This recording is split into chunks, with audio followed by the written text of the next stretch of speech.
cô thứ ít thứ nhỏ thà chờ nó thứ chưa khơi bỏ lần cứ nhiều rồi trong đau đi có đi nè thì có nó nhỏ luôn gió thứ qua lời mua có cô giờ ca cú nhỏ có tao in vô kề na na na na na na na na na na na na na na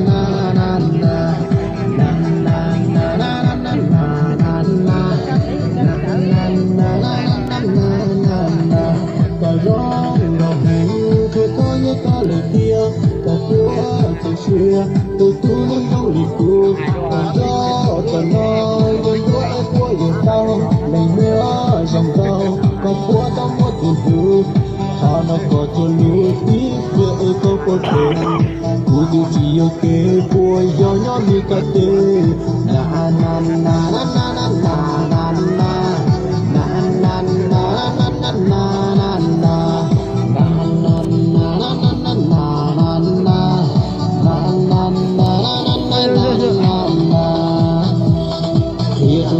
Dear, I love you. Dear, dear, I love you.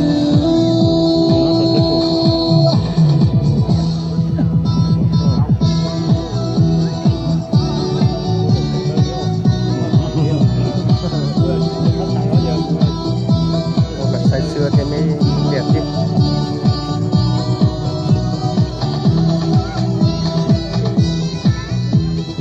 Đây có say nó tôi dùng say là sao? Ô say đúng máy nó mồm mà phải mua mảnh kia là gì? Khán giả nó lù lù say bắt ăn là. Như này. Cái trống mông à trống lúa rồi.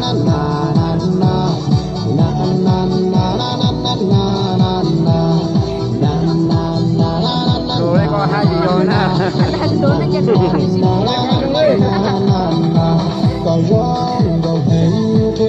có lời kia có của từ xưa từ tu đến không lì cu còn gió còn nói đến của em của người tao này mua dòng tao có của tao muốn buồn hưu họ nó có tuần lưu tí về câu có thể chỉ ok của gió nhỏ mi cà tê na na na na na na na na na na na na na